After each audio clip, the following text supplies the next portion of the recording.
everyone. Let's go. Okay, I better start by introducing you to Jacob, my 9-year-old son. He's obviously a very important part of my life and why I want to talk to you tonight. But when you have a child, you hear lots of things that everybody says, but there's lots of things they don't tell you. A bit of background. This is Jacob at his Cardiff University daycare graduation ceremony. I had Jacob while I was at university, and at that time, everybody told me lots of things that I couldn't do because I was a parent. But I'm going to tell you some truths. You become a great liar. When you're a parent, you lie constantly. Father Christmas, the music from the ice cream van means they've run out. We all do it. And also, you become better at negotiations than United Nations. And it's not about things you're used to in real terms. 2 packets of sweets, if we can get out of the door by 8 a.m, will be absolutely brilliant. And you barter constantly. You turn into your mother. You say things that you said, I will never, ever, ever say when I become a parent. Lots of things like, do I look like I'm made of money? If you can't say something nice, don't say it at all. And you say all those and you cringe. Kids hear everything. And you forget this. Even if they're playing, they're in earshot of you. So when you slag someone off, they hear it. And next time you see that person, it comes out. So be careful what you say. It's really important.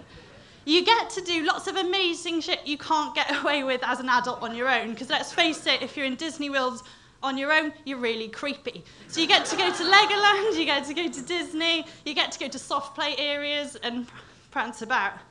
Birthdays and Christmas are awesome. You really start to enjoy them, and buying presents, seeing your kid's face, it's absolutely amazing. So it really changes your perspective on events like that. Your friends without children will want to steal your children to go to the cinema to see children's films. Because they don't want to be the creepy person sitting in the cinema watching Disney animation. So you'll get that a lot.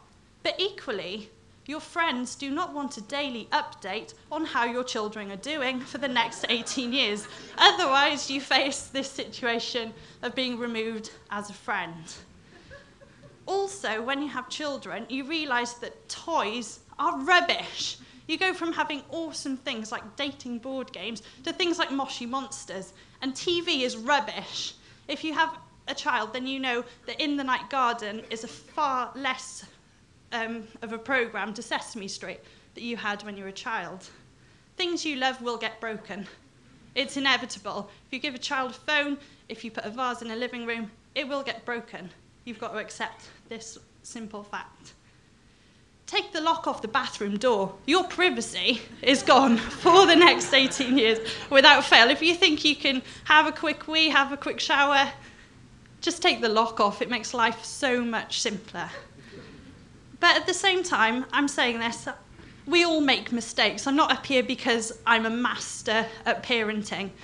We learn from these mistakes. Children will fall over, they'll hurt themselves. You will say things and then really regret it. But at the end of the day, we all do this, and they don't have a manual. There is no such thing as a normal family. Just because I've had a child doesn't mean it's not the same to adopt or to foster children. Doesn't matter if you're gay, straight, or the situation. Equally, you can have other identities. Just because you're a parent, it doesn't mean you can't be a teacher, play golf, or get drunk and end up in Chippy Alley. You can still be a parent and have other identities. You'll be so embarrassed. You'll spill a drink on yourself, and your child will go, look, Mummy's had a wee in the middle of the Heath waiting room. They will say awkward things all the time, and you just get used to being embarrassed. Your child will not end up how you expect them to be before you have them. You're thinking, I love football, I'm going to have a David Beckham, and then they love computer games. Okay, let your children be who they want to be without predetermining it. Also, people always say, oh, babies are the hardest. They're not. Babies become actual people, and when you realise this, you start to panic, and it just keeps getting difficult as the age goes on. I think the most important thing is that it's really worthwhile. So There'll be good stories and there'll be bad stories, but you'll have your own experience with your child and it will be totally worth it. Thank you. Brilliant stuff.